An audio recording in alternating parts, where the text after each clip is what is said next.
The book mentions this really horrific incident known as the Wagon Tragedy. I'm really ashamed to say that till the moment I read the book, I had no inkling about this incident. The Wagon Tragedy happened in 1921, November, towards the end, when a group of Mapala Muslims were arrested by the British for rebelling against them. I think over 100 people were arrested, and they were put into one goods carriage, little to no ventilation, and they were being transported from Kerala to outside the state because all the jails in Kerala were overcrowded. They closed the door, and these people, 100 people in one goods carriage without any ventilation, you know what can happen.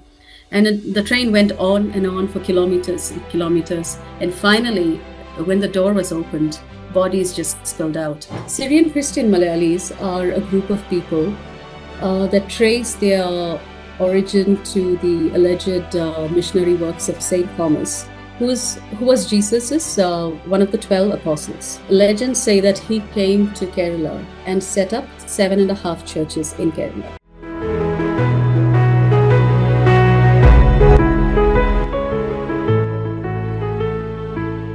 Hi Ponnu, welcome to the Discovery of an Author. We are so happy that you decided to join us for this episode. Oh, thank you so much. Thank you. It's my absolute pleasure to be here. So, Ponnu, let's start with knowing you a little better. Please tell us about yourself. All right. So I think it's very hard to talk about oneself, and but I'm going to try, and I'm going to talk about myself in relation to my writing, because I don't want to bore you all the way back to my birth, and nothing interesting there. But so I am a writer. I was a journalist. I just published the book, The Remnants of Rebellion, and it was published by Aleph. And yeah, it's out there, and it took me a few years writing it, and I'm glad it's out. And so I began my career as a journalist. In fact, I had a short stint with as a newscaster in Kerala for about a year. And then I realized that writing is what I wanted to do, not to really be in front of the camera, which I'm okay with, but writing is what I wanted to do. And so I worked as a reporter and sub-editor initially in Chennai, and then in Bangalore. I was then the features editor at the New Indian Express in Bangalore. Back then, we had a supplement called City Express. I think it's still called City Express, and it became Expresso in between. And I was there during the transition time. And it was great. Journalism has given me a lot. But throughout my career, I felt that there was something more that I wanted to do, and I really couldn't figure out what exactly it was. But I knew it had to be writing. And but I wanted to write without any borders, without any constraints. And I knew I had the story with me, and I knew I had to write this book. And I quit my job. I think I was about 26 then. I quit my job. I told my editor I'm putting down the papers to write the book, and he actually encouraged me. And then I started writing. I wrote about 4,000 words, and then I stopped. I got stuck. I think I was perhaps a little immature to embrace such a big world that I've eventually come to embrace. I'm not saying that I'm so mature now, but maybe a little more mature than a 26-year-old. So I wasn't sure how to go ahead with the story. I had about 4,000, not more than 5,000 words. And then I stopped. I did so many other things in life for 10 years. I had 2 daughters. I went and did a course in a foundation in fine arts, visual arts. I did so many other things. I did scuba diving. I did marathon running. I did writing too, but freelancing. But I did not touch the book. I was a little afraid. But after my second daughter was born, and after she turned 1, she had just turned 1, I told myself, I'm going to write this book again. I'm going to revisit it. And so I picked it up, and it took me about a little more than 5 years to finish the whole thing, including the publisher's edits and everything. So yeah. So that's what I am. I'm someone who keeps writing and will keep writing. That's one way to describe myself, I guess. I think that's the most wonderful way to describe an author. So, did you always know that you wanted to be in the creative field, or was it chance that led you on this path, and you found your calling, be it Yeah, journalism or calling is such a writing? big word. Yeah. Mm, mm, mm. I don't think it was just chance. It was, I don't know how people find their calling, but I know that I have actually found my calling and purpose, and the big P word. But okay, so after my 12th, I'm going back to, well, even my younger days now. After my 12th, back in the 90s, 2000s, everybody was writing the entrance exam. I think people still are. I'm not sure. So Yeah. everyone wanted to be an engineer or a doctor, right? Yeah. And so, and I remember some coaching center coming to our school and distributing pamphlets for their coaching classes. And I said, I don't want a pamphlet. And they looked at me so quizzically and they asked me, what are you going to do? And I said, I'm not going to do this anyway. But I don't think I knew writing is what I wanted to do still. But I knew what I didn't want to do. At least I was clear about that. But a couple of things now, when looking back in hindsight, I think a couple of things kind of made me realize, at least in my subconscious mind, that I liked writing. It was two incidents that happened in school. One was in my 8th grade. We had this, I did ICSE, so we had language and literature. So language, you don't study, you just go write. It's comprehension, story writing and all those things. And I loved doing that. So once our teacher had said this question paper, and we had so many other questions, but the main question was, she had given this description, now write a story. And I was so fascinated. I'm like, yes, I'm going to write a story. And I didn't touch any other questions. I started writing the story. I kept writing and I didn't finish the story, but I loved it. And I just wrote half the story and that was all there in the paper. And I flunked royally. I think I got 7.5 out of 25. And I flunked and I was so happy.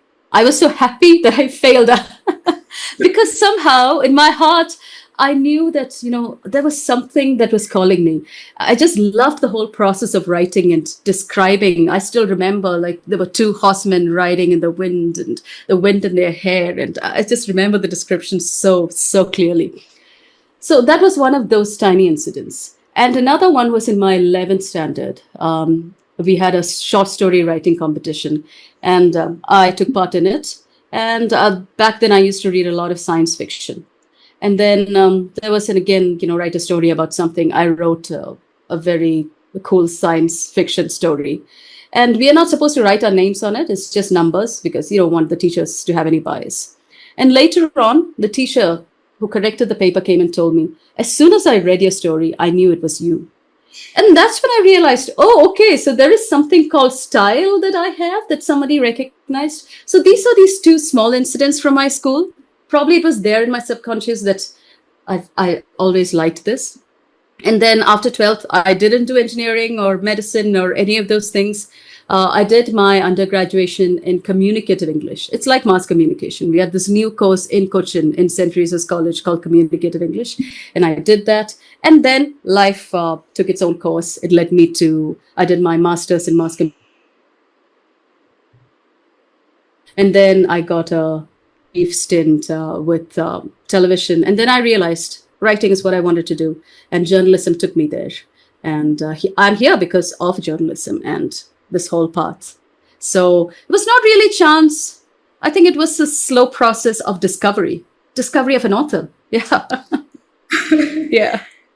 Still, it seems like you always had an inkling, what you always had this feeling inside you that this was what you wanted to do, because so many of us, including myself, like we are still stumbling through life, figuring out things like Fine. still trying to find that bigger purpose, but I think you, even though it took you so many years, and of course it takes so many years to actually get to the point, but you always had that feeling. It's so I'm so it feels like really hopeful to hear that there are people out there who get the strong feeling inside them that this is something that they're meant to do. That is amazing. Yeah. It took me a while. But I still fumble a lot. I keep fumbling in life. That's okay. Yeah, yeah. But again, I guess it's easy to talk about it because it also comes from a place of privilege, and not everyone can just say, "Oh, I'm going to write." I'm going to not do nothing else. Yeah. So I realize that too. So it's a lot. But then if you find that passion, that dream, and if you can do that, that's wonderful. Yeah. Yeah, yeah. Because even many of the privileged people do not find their life's calling till it's very late. So Yeah. even like with the privileges, if you're able to find that, it's really wonderful. Yeah. Yeah. I don't know about calling. I think I've just decided to make it my calling, perhaps. Yeah. Yeah. So okay, so like you've already told us that you did had this feeling inside of you, but just for fun's sake, if you had not been a journalist and a writer, what profession would you have been in?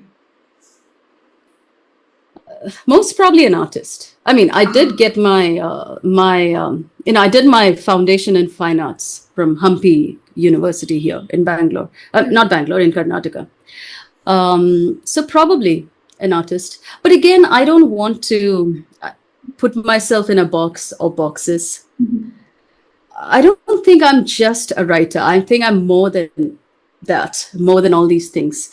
In fact, it was not so long ago, probably a decade ago, that I started this journey of critical thinking and learning and, thinking for myself and asking all these questions. And I realized that I am not just defined by just my writing or just my profession. I think I like to call myself a learner of life. And so whatever that is, maybe it's through art, maybe it's through writing, maybe it's just through reading, maybe it's just by talking to people. And I still don't want to be defined by just one thing. I'm a mother. I'm so many things. Yeah. And I think that's the beauty of writing, I feel, because as you're saying, you're not in a box, but everything that you experience is somehow reflected in your writing, because a person is not just a simple one thing. They're made up of so many things and so many experiences. Yeah, true. And writing does give you that outlet to express that. Yeah, it's wonderful. Yeah, you're right. I am so sorry for the sudden interruption. ये हमें करना पड़ता है और हमको इसी प्रकार से इंटरप्ट करना पड़ता है. But I have a request कि गाइज, अगर आपको थोड़ी भी वैल्यू लग रही है in what we are providing with our podcast, in the kind of content that we are creating, and in the kind of people that we are bringing on our show, please subscribe to our channel. This is the only way in which any podcast on YouTube can grow. It will cost you nothing. आपने सिर्फ subscribe करना है. And trust me guys, if you subscribe to this podcast, we'll make sure that we continue delivering you such amazing content, intelligent content. हम एक intelligent podcast create करने की कोशिश कर रहे हैं. दैट इज वाई हमारे जितने भी गेस्ट होते हैं वो सारे पब्लिश ऑथर्स होते हैं जिनका वर्क के there is a backing to their work. कोई भी कुछ ऐसे नहीं बोल रहा. So guys, please subscribe to our channel and continue enjoying and listening to this episode. Ponnu, let's talk about the book now. We have a beautiful copy here with us. It's a wonderful piece of work. Like, I really enjoyed reading it. You have it is so beautifully written. I've really marked all my favorite lines and my favorite parts from the book, but we'll be discussing it later on in the podcast. So, in your own words, what is this book about? So it's very tough to describe the book in a few words. It's tougher than describing, who I am myself, but I'm going to try. So I think the book began, and the book is inspired. The story is inspired by a real life incident that happened in my grandfather's life when he was the superintendent of a rubber estate in Kerala in the 1960s. So probably 1967-68, more specifically. So this was the time when the Naxalbari movement was at its helm in West Bengal. That's West Bengal, but it had a percolating effect into Kerala as well because of the strong communist presence. And so that was happening. And in real life, at the estate, there was a death. and the assistant superintendent was stabbed and he died. And that day, my grandfather was not there in the office. And so, as children, all the grandkids, we were so fascinated and terrified at the same time hearing about the death. And we've always thought, it could have been our grandfather. And then, if something had happened to him, none of us would even be here. So it's very strange how, life can be. And so I have fictionalized the story. So this is the kernel of the story, this real life incident, and I have fictionalized it. And I've also given it a present day timeline through Eliama and the rise of right-wing politics in this, the left wing and the right wing. So all these things. And also it's set in a Syrian Christian household, because I am from the community. And it also talks about the history of the community and how the community came into being and all those things. So that's what this book is about. It's about this and more. Wonderful, wonderful. That is again so fascinating that it actually comes from a real life incident, because again, as I said, I've been so invested in this story from the minute I picked it up, and the whole rubber estate thing, that was I had no inkling that again it was it had origin from actually an actual incident. So that is again really fascinating. So as you mentioned that this story revolves around a Syrian Christian Malayali family and community. So while reading it also, I got to take a peek into the history and the culture that you have so beautifully described within the book. So did you want your first book to be closer to home, and was it purely your experience, or that was speaking through the words, or was it an amalgamation of your life experiences and research on the community? Talk to us about it. The viewers would definitely love to know more about the community, its history, its culture. So yeah, talk to us about it. Yeah. So I did not set out to write a first book, because, the story has always been with me, and the story became my first book. So, I did not, so it's not like, I'm going to write about the community now. I've always wanted to write this story, and it's been with us for a long time. And so that's why I wrote the story. And yes, it's come from a lot of experience, lived experience as well, because, these are the things we grew up hearing, the food we ate, the liturgy that we attended, that was fascinating. We didn't understand half of it, standing in church and saying these Syriac and Aramaic words and Greek words. But later on as an adult, I understood all these things. But we grew up in the community, so it's very close to home. That is part of the lived experience. But also there was a lot of research because I myself was unaware of the history to a great extent. So I read a lot. I read about the different theories of how the community came to be, and how even how caste plays out within the community, though the community doesn't have a caste.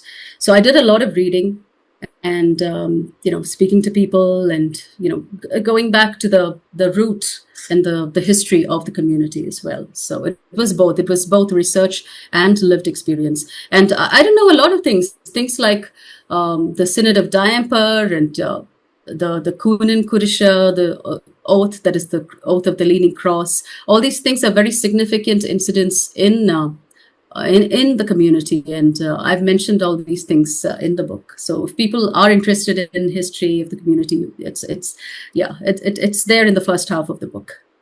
You talk about food also, like you mentioned that of the history, culture, the cuisine, everything.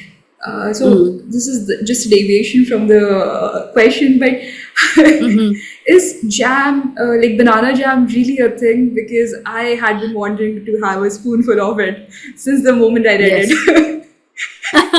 Yes, it's a real thing. So my grandmother makes banana jam. Oh my goodness. Yeah, so banana jam. I think she makes jams out of everything.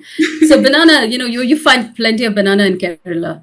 And so as kids, oh my goodness, the taste of the banana jam I still cannot forget. And it's, she had these big containers with this it's a weird looking color, but it tastes so good. So yes, she's 93. In fact, she's the only grandparent that's left, my maternal grandmother. She still doesn't make it, but there's still banana jam in her cupboard. Somebody makes it and keeps it. So yeah, it is a thing. I don't know if others eat it, but at least in our family it was a thing. I think I'll definitely want to try it because I kept on thinking, why do not I have an LC in my life to make me banana jam? I don't know how to make it though. I'll have to ask my grandmother. So, Ponnu, the book mentions this really horrific incident known as the Wagon Tragedy, which once more highlights the cruelty which our nation faced or went through during British rule, and it surprisingly it also reminded me of Banana Massacre from in the 100 Years of Solitude by Gabriel Garcia Marquez. So let me just say I'm really ashamed to say that till the moment I read the book, I had no inkling about this incident. And once I read about it, I actually went online and researched more about it. So the Banana Massacre in Colombia, I think, right? Yeah, I think it's the first time someone's pointing out the similarity. And you're right. I didn't think about that at all. So very cool. So the Wagon Tragedy, it's a very little known or little talked about part of our history. For different reasons, for different political reasons, I would say. I think even films have been, some people wanted to make a film about it as well, but it was censored. So anyway, that's another story altogether. But the Wagon Tragedy happened in 1921, November, towards the end, when a group of Mapala Muslims were arrested by the British for rebelling against them. And not just them, and against these people were tenants in the agricultural fields. So they were rebelling against their overlords as well, their landlords as well, the upper caste people. And these people were arrested. I think over 100 people were arrested, and they were put into one goods carriage, little to no ventilation, and they were being transported from Kerala to outside the state because all the jails in Kerala were overcrowded and they couldn't take any more prisoners. And so they closed the door, and these people, 100 people in one goods carriage without any ventilation, you know what can happen. And the train went on and on for kilometers and kilometers. And finally, when the door was opened, bodies just spilled out. More than 60, I think 64 people were dead on the spot. And they were found dead in the wagon. And I think more people died in the hospital. So this became quite a black mark, during the British rule. And but again, I have to say that this is not just black and white. It is not Indians versus British. History is never black and white. It's all grays. So because these people were not just resisting the British, they were resisting our own people as well. So it's very complicated, the history.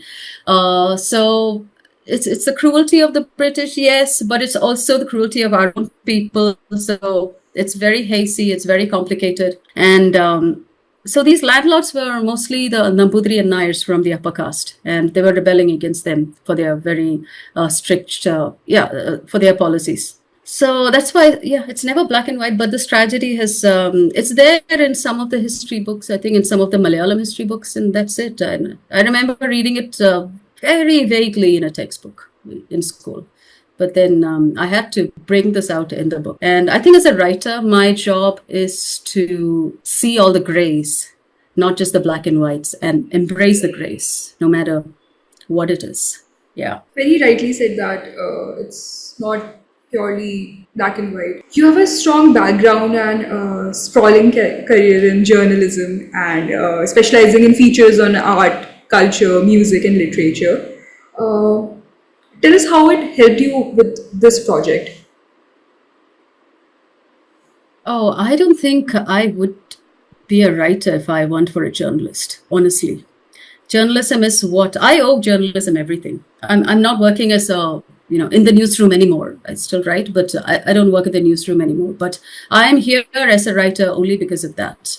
Otherwise, I could have taken some other path and been somebody something else. That's also okay. But, I'm glad I'm here, and I owe journalism everything.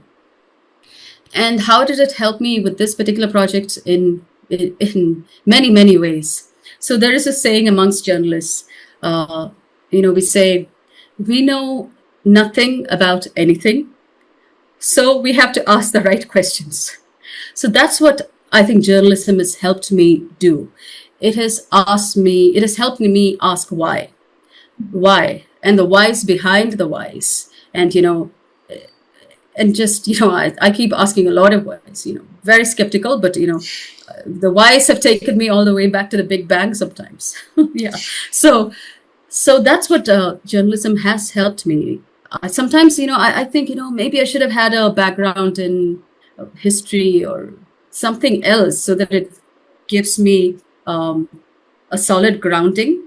But yeah, exactly. But now it's okay. I think it's okay because actually it's made me ask the right questions. Mm-hmm. And you can actually learn about things through questioning, through, critical thinking and all that. And that's what journalism has. That's how it has helped me with this, with all my writing. Ponnu, our protagonist, Eliama, is an artist too. Would you say that you see yourself in her, which is why you made her an artist? Or is it like just how you pictured your protagonist to be and your story to be? So I honestly don't think I could have made her an engineer or a doctor, as I said earlier. So she had to be an artist. And it also fits her personality type. She is this carefree, opinionated, strong-willed, tattooed, dreadlocked woman who is an artist at the core. So yeah, that's definitely part of her identity. And also art is something that's something that I'm comfortable with. I've studied it and I know the medium so well. And if I had to make her an engineer, there's nothing wrong with being an engineer or a doctor. The world needs it, but Eliama is not one, that's all. But if I had made her an engineer, then I would have to research about engineers and, or doctors and, I don't know anything about it. And I had so much research on my plate already. And anyway, the artist will fit her completely. And that's who she is at the core. She's more real than a real person to me. Yeah. I think the characters are for a writer. That is why they need to feel the pain of the character, the happiness of the character, and that is how it comes into being. Like that is how a writer writes, right? Yeah. True. They've lived with me for so long. These people. Yeah. Can we say that this book has two protagonists? Yeah. Isho and Eliama. Yeah. Yes. Yeah. You picked that up. Yes. It does have two protagonists, though there are other very key characters in the book. It's narrated in the past tense and in the present tense. One through the eyes of Isho in the 60s and even before that, and Eliama, the present day contemporary scenario. So when I began the book, so I had told you I had quit my job to write the book. So in my 20s, there was only one protagonist. There was only Isho. So, and probably that's why I got stuck. I just had him. And then later on, 10 years later, when I picked it up again, I knew that I had to bring his granddaughter in and introduce her to the world and let her take the same path and the journey that he has been on, her grandfather has been on. And so Eliama became very central. And she is definitely, along with Isho, these are the two main characters. And interestingly, the character of Eliama has evolved in these past 5-6 years, along with me. Mm-hmm. I think I have had major life changes, shifts in beliefs, attitudes. And the Eliama that you meet probably in the first half of the book is not the same person towards the end of her journey. And so she's so close to my heart. She has evolved with me, with the author. And Isho and Eliama are the two main protagonists in the story. Yes. Yeah. The point you mentioned that you wanted to introduce the granddaughter, you realized that you wanted to introduce this another protagonist and walk her like through the same scenarios, the same path. this is like such a beautiful comparison between those two times, because like I really loved reading during like reading the story how their lives intertwined, how they actually did some of the same things as well, like the same things like Isho did so many years back, and Eliam is doing like just very small things, but it kind like it's I actually, while reading, I used to forget that Eliama actually doesn't really know about what, like all the details about what happened with her grandfather, because it used to feel like that, okay, they're walking the same path, they're meeting the same people. Yeah. So I automatically used to think that, oh, she would be knowing this thing. And then I realized, no, she did not. She would not know this. Yeah. I'm glad you picked that up, actually. Yeah, very subtle things, but I'm glad you picked that up. This book also deals with the themes of caste discrimination, brutal and direct, as well as subtle ones, which we could witness in day-to-day life. We see how it shapes the psyche of the oppressed and what could its terrible outcome be. So, what made you decide to weave such a sensitive and heavy topic within this generational family saga? So I couldn't write the story without talking about caste, because it is such an intrinsic part of the fabric of the society in Kerala or in India. I had to talk about it. It was inevitable. And I think the state has come a long way. And it's perhaps in a better state than when compared to a lot of other places, but it's still there in subtle ways. And I've seen that growing up. And before I talk about the caste, I think I have to talk about the origin of the community, Syrian Christian community, and how caste is important. Though they're not part of the system, it is important. So I'll tell you about how, I think I haven't told you about the origin of the community.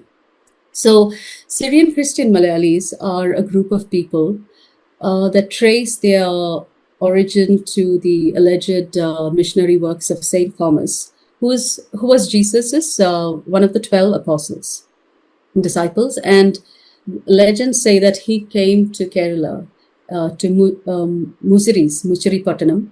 It doesn't exist on the map anymore. It was wiped out. He landed in 52 AD and set up 7.5 churches in Kerala. So that's the story. And we don't know that it actually happened. There are historians who say it didn't. There are historians who say it probably did. I'm not here to take sides. I'm just exploring the story. And the book has done that. So about caste, how is it related to the community?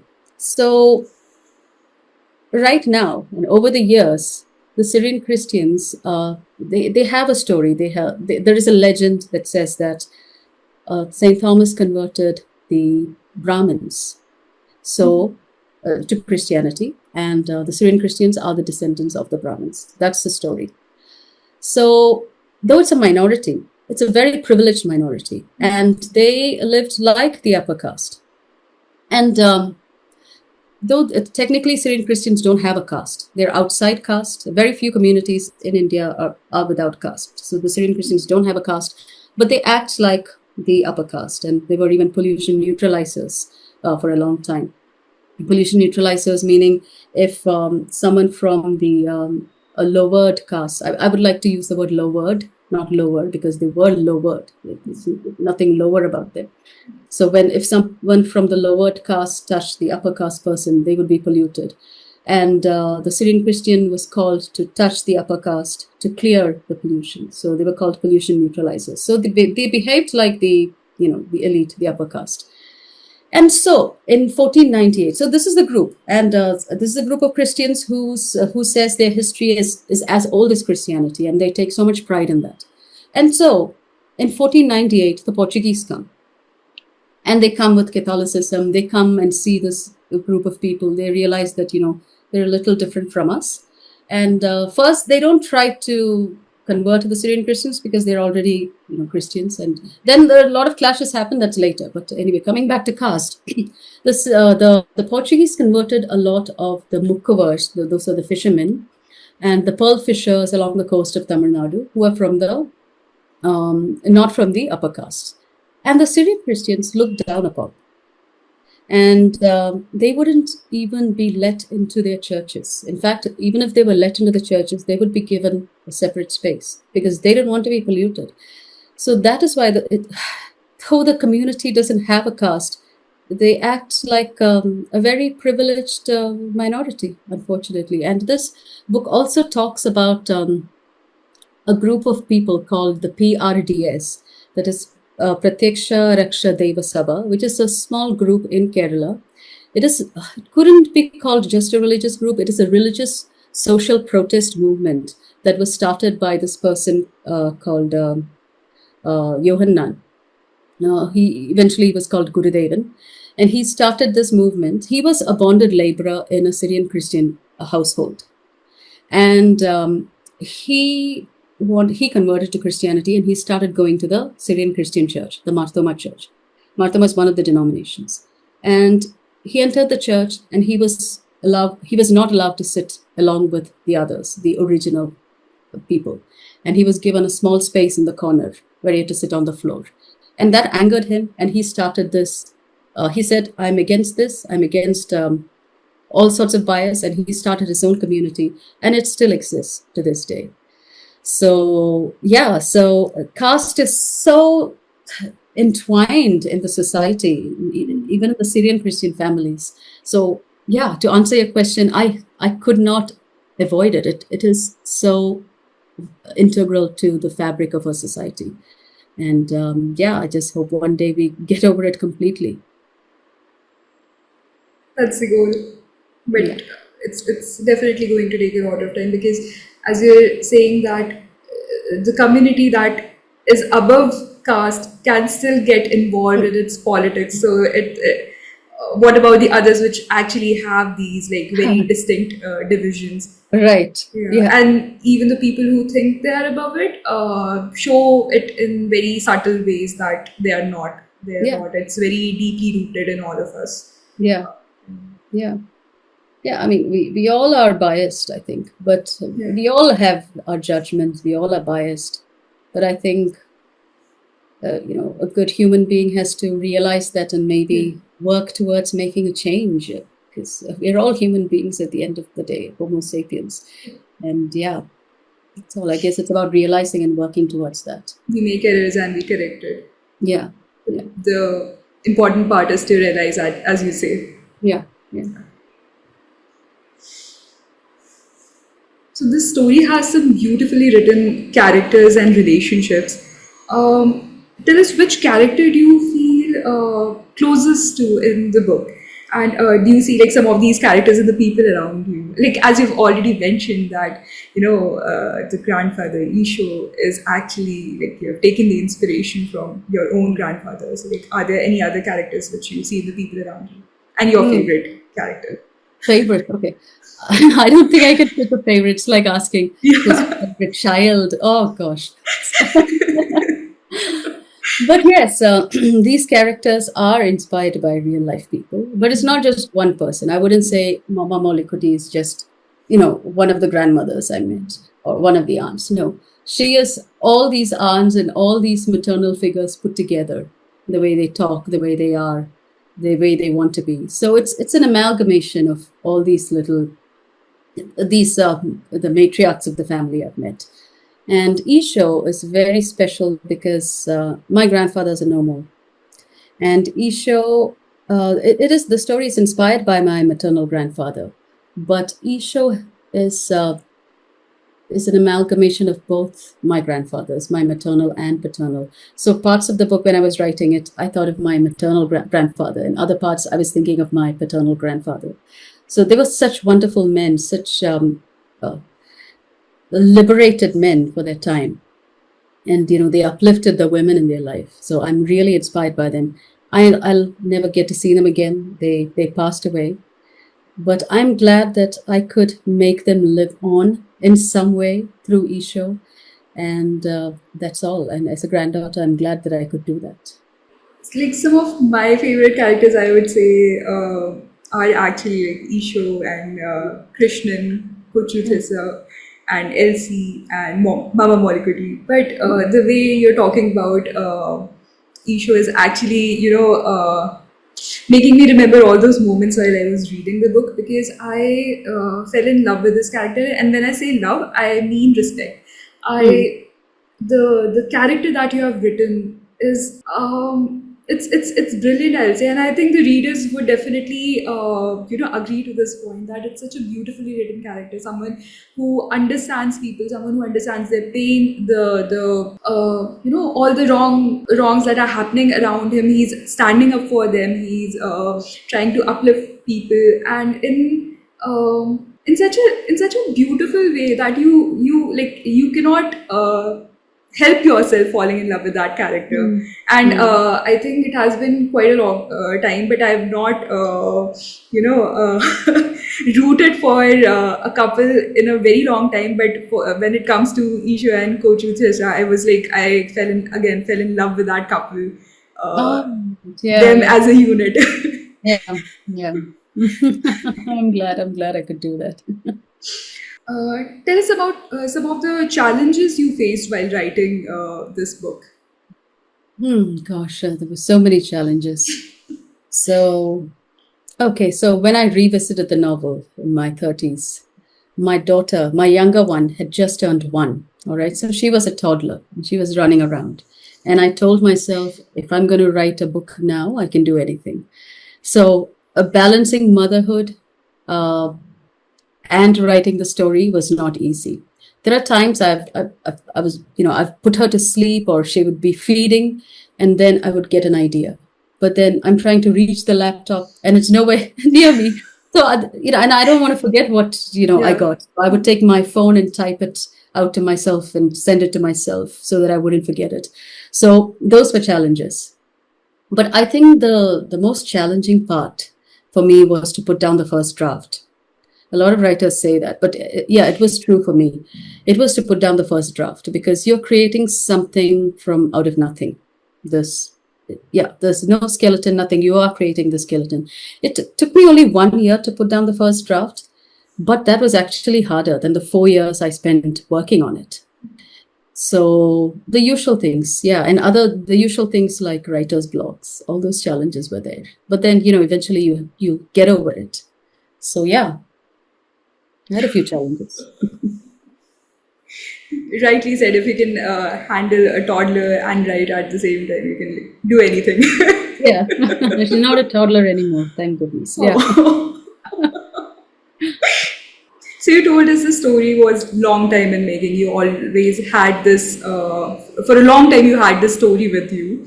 Hmm. Walk us through the research process that went into building the story. Okay, so research and writing went hand in hand. So there was a lot of lived experience, of course, as I'd said, that I could write about.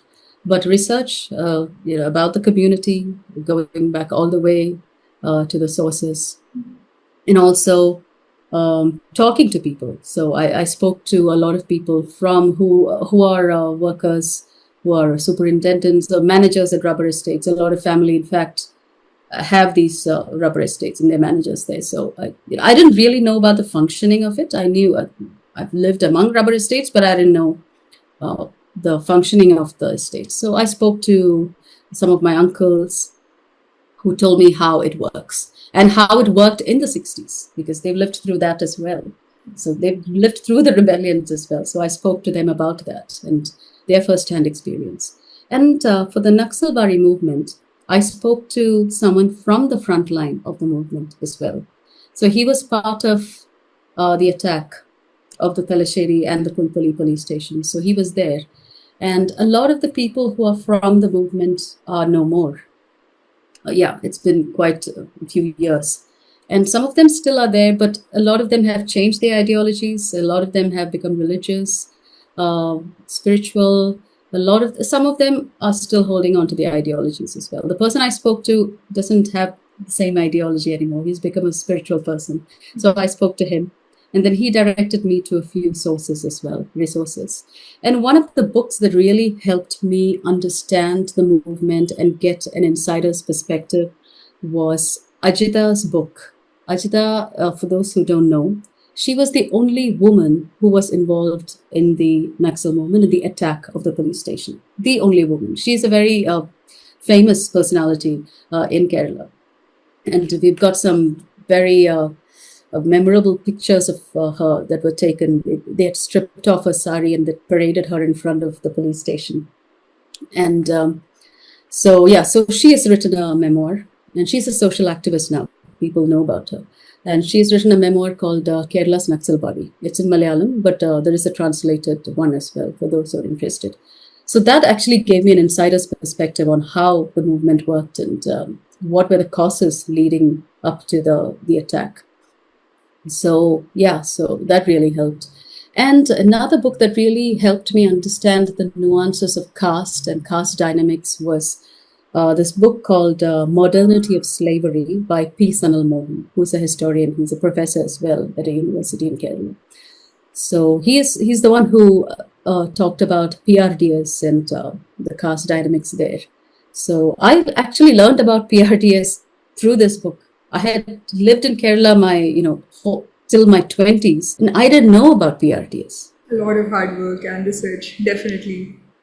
But yeah, it's good work. I like it. So it doesn't feel like so much work. So what is something that you hope that the readers will take away from this book? Oh, I don't think it's just one thing.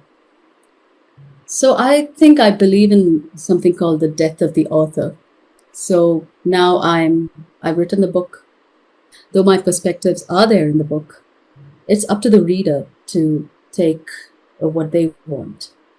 Because, books have done that to me, for me. I don't know if the author ever intended these things, but I have taken so much from just a single line. Maybe I was feeling down that day, and that line just lifted me up and gave me hope.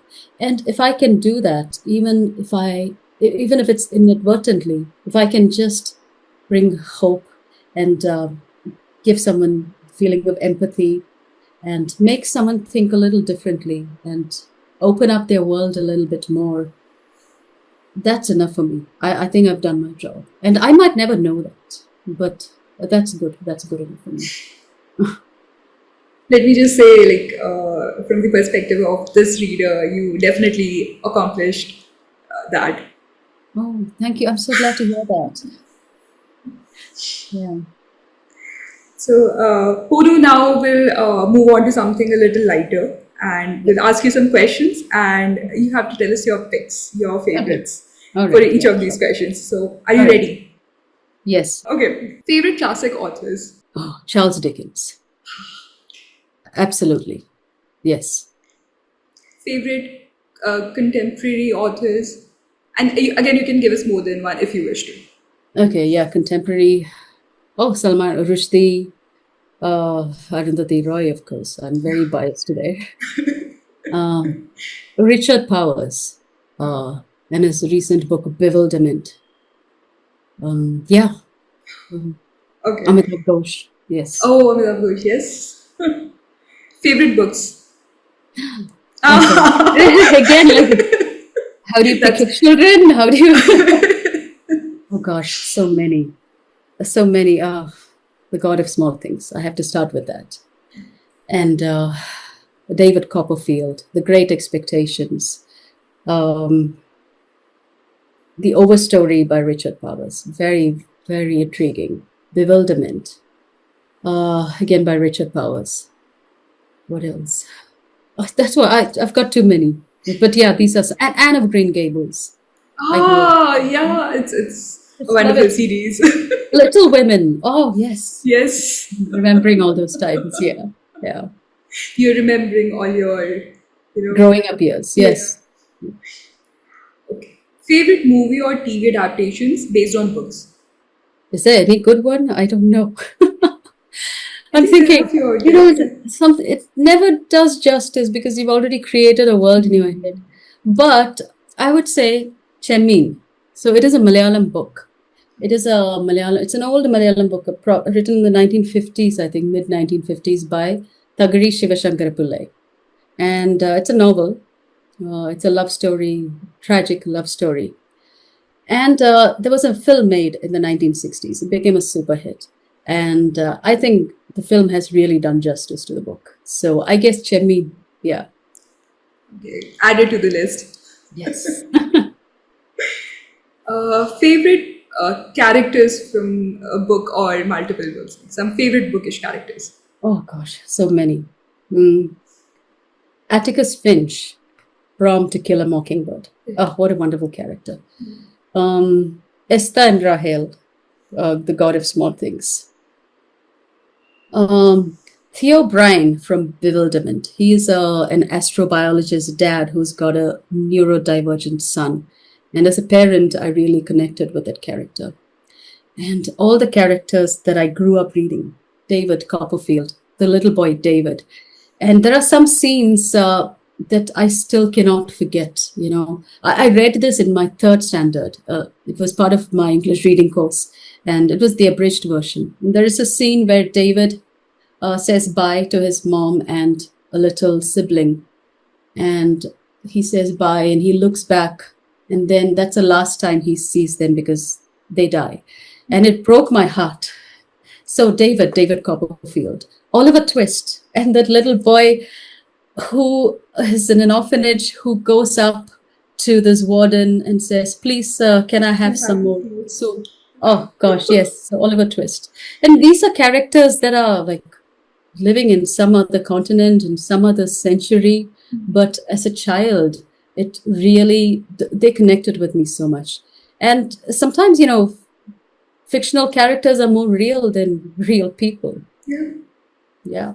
Definitely. They feel like friends, even though like you might be surrounded by them, but Yeah. you feel some other kind of connection to these characters. Yeah. Favorite bookshops? Oh, I'm going to be so Bangalore biased. Yeah. So Atagalaka. I'm very biased because that's where I had my launch. But it's a beautiful space. It's a beautiful space. They have a performance space as well, so you can do readings, poetry, events, and a great library. I like secondhand bookshops too. Blossom. So yeah, these are the two places I think. Blossom in Bangalore. So since we are talking about books so much, of course, given the podcast that we are hosting, so the things that go best with the books are beverages, be it hot or cold. So some of your favorite beverages. Oh, give me a beer and I'm happy. Yeah, any type. Maybe not early in the morning, but yeah. And of course, coffee. Yeah. So any new ideas or projects that you're working on currently, or planning to work on, anything that you have going on in your head at this moment? No, yeah, it's going on. A lot's going on. Yeah. I jumped straight into writing as soon as I finished my first book. So I'm working on 2 books right now. 2, why not? Yeah, at the same time. So I'm actively writing the second one and I'm researching the third one. So people say don't talk about what you're working on, because not because you'll jinx it, but people might say, oh, it's so stupid, what are you working on? And then you might become disillusioned. But I've already spoken about it on other platforms, so I guess it's okay. I'm going to jinx it anyway. So I'm working on a collection of short stories, so that's fiction. It is centered around a particular theme, and the theme being that of kitchen utensils and objects of nourishment. So how some of these utensils have kept women and the underprivileged in their place. For years, it has done that. And now these people are rebelling and taking these tools and making them objects of power. So the stories are centered around that. So there is a coconut scraper called the Cherava who gets its own voice, and the women and the marginalized get their own voice. So that I'm very excited about that. I'm like 1/3 into it. I don't know when I'll finish it. Yeah, hopefully soon. Maybe another 5 years. I'm not sure, but hopefully sooner. And I'm also working on a non-fiction book. I was a little afraid to do that, because I think fiction is where I'm most comfortable at. But then I realized, as a journalist, I was writing nonfiction all my life, and it's short form. Let's just make it long form. So while I was researching my first book, it is set in the Syrian Christian community. I wanted to read the history of the community, and there are a lot of academic books. There are a lot of journal articles. There are also some books that are very specific to a particular denomination. But I didn't find this all-embracing popular book. And I hope that I will be able to do something like that. I'm not sure where exactly, how exactly I'll frame it. It's probably going to be something like an ethnography, come reportage with interviews and all those things weaved in together. I'm still researching it and working on it, and that will take a few good years, but I'm excited about that. So these are the two projects. I'm sending you all the, like, we and our team will be sending you all the positive energy, because I honestly cannot wait to get my hands on those books, because after reading this, I am going to be really looking forward to any of your books. Oh, thank you so much. I'm so glad to hear that. That's, very, very positive when a writer hears that. So cutting out all the jinxes through the positive energy that we'll be Yes. sending you. Any words of advice for like people who are on their journey to become a writer? I don't know if I can give advice, because I think everybody's journey is different, and what works for me might not work for another person, and vice versa. But I think what has really helped me is reading lots, keep reading, and writing, as in writing every day, having a disciplined schedule. You might have an idea, but that's not going to become your work until you sit down and work on it. So work on it every day without giving up, have a disciplined schedule, and then work on whatever you worked on. So edit it. So I would say read, write, edit. And it is a cycle until you get to a place where you're okay to show it to somebody. Yeah. So I think it's as simple as that. It sounds very simple. Your words are very true, I would say, and a lot of writers definitely would resonate with it. Yes, I think that's the hardest part. They keep on working on their work. When Yeah. But if you like it, then it doesn't feel like work as well. So great. Yeah. So, Ponnu, as we are reaching towards the end of this podcast, we are sure that the viewers would love to hear you, read your favorite extract or two from the book. So, would you? Yeah, sure. I can read one bit. I think I'm going to read something a little more light. We've had some heavy conversations. So, this book, the thing is, it's a witty book too. There are so many parts that are witty. It's not just all rebellions and blood.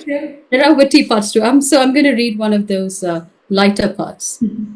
So again, this part is actually I was eavesdropping on somebody's conversation, and then I'm very good at it. I keep listening to other people's conversations. Terrible. A lot of it has made its way into the book. So one of my husband's aunts was talking about her grandmother slicing jackfruits in the kitchen. So I'm going to read that bit. This is Isho's timeline.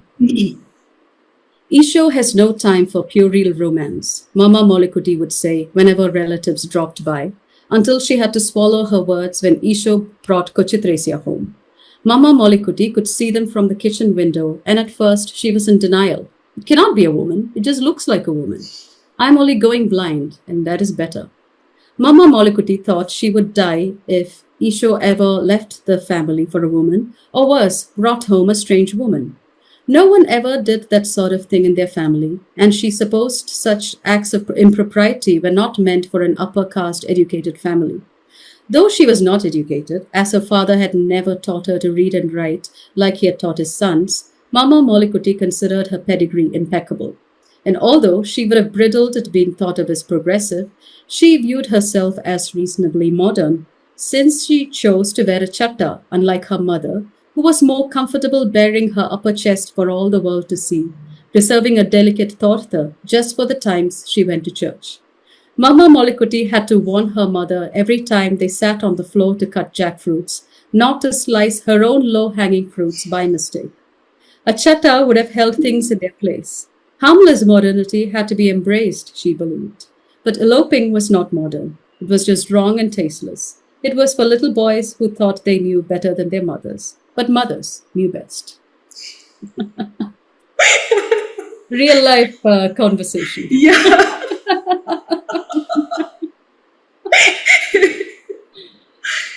Yeah.